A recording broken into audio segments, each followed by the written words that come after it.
Assalamualaikum warahmatullahi wabarakatuh. Perkenalkan, saya Komaria SPD, calon guru penggerak angkatan 9 dari UPTD SMP Negeri 6 Kabupaten Bangkalan.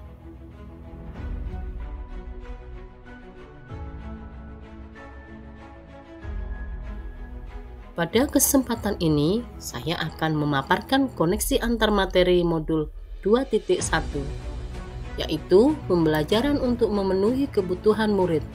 Modul 2.1.A memenuhi kebutuhan belajar murid melalui pembelajaran berdiferensiasi. Pada modul ini ada 4 pertanyaan pemantik yang harus saya paparkan, yaitu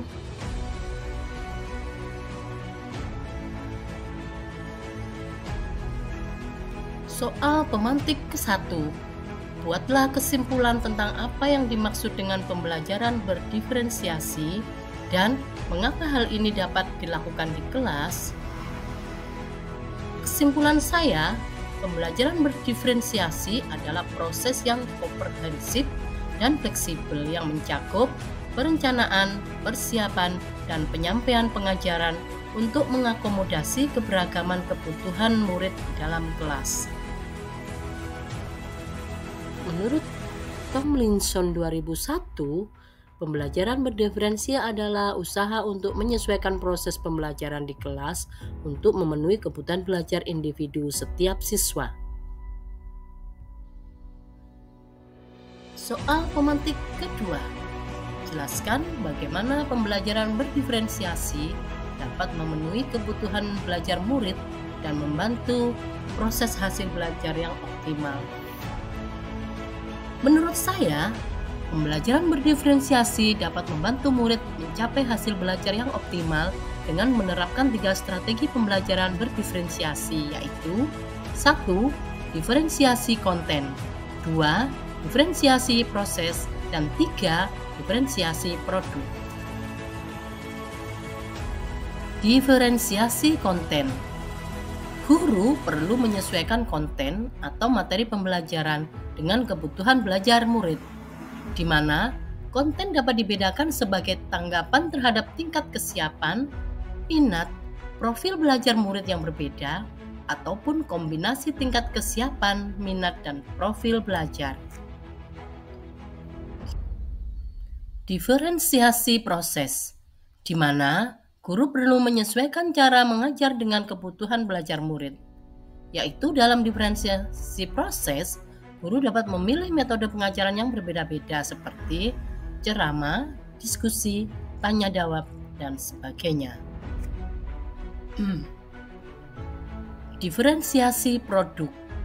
Guru perlu menyesuaikan hasil belajar yang diharapkan dengan kebutuhan belajar murid, di mana guru dapat memberikan tugas atau proyek yang berbeda-beda tergantung pada kebutuhan belajar murid.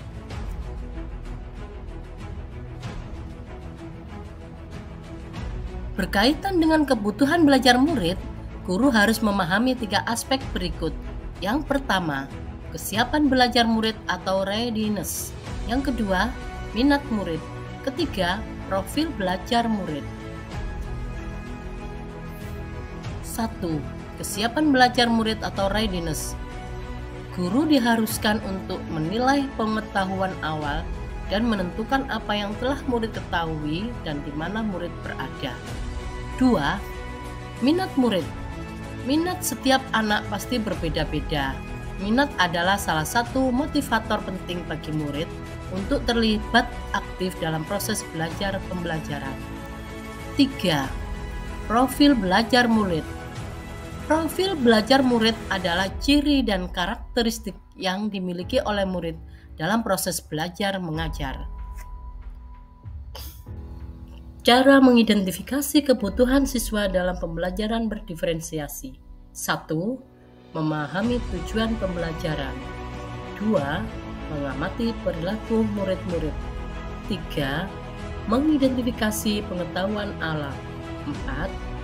Melakukan penilaian berkelanjutan dengan menggunakan berbagai bentuk asesmen formatif, termasuk juga asesmen awal. 5. Berbicara dengan guru sebelumnya. Pertanyaan pemantik ketiga, Jelaskan pula bagaimana Anda melihat kaitan antara materi dalam modul ini dengan modul lain di program pendidikan guru penggerak. Keterkaitan antar modul 1.1, 1.2, 1.3, 1.4 dengan modul 2.1, yaitu keterkaitan modul 1.1 dengan modul 2.1. Untuk melakukan pembelajaran berdiferensiasi, maka guru harus berusaha memenuhi kebutuhan belajar anak sesuai dengan kodrat alam dan kodrat zaman, berdasarkan filosofis Ki Hajar Dewantara. Keterkaitan modul 1.2 dan modul 2.1. Dalam melakukan pembelajaran berdiferensiasi, seorang guru penggerak mampu melaksanakan nilai dan peran guru penggerak antara lain berpihak pada murid, reflektif, mandiri, kolaboratif, dan inovatif. Keterkaitan modul 1.3 dan modul 2.1. Pembelajaran berdiferensiasi dapat menjadikan strategi untuk mewujudkan visi guru penggerak yang berpihak pada murid. Keterkaitan modul 1.4 dan modul 2.1. Dalam pembelajaran berdiferensiasi, antara guru dan murid harus ada kesepakatan kelas terlebih dahulu agar proses pembelajaran dapat berjalan dengan baik sesuai dengan nilai-nilai budaya positif. Soal pemantik keempat. Tuangkan kesimpulan yang Anda buat tersebut dengan menggunakan cara atau media yang dapat Anda pilih sendiri. Anda dapat memilih menulis artikel, membuat infografik, vlogging atau video blogging, dan sebagainya. Kemudian unggahlah hasil kerja Anda pada kegiatan ini. Oleh karena itu, dalam memenuhi soal pemantik keempat, dalam materi ini saya mencoba membuat dengan video blogging.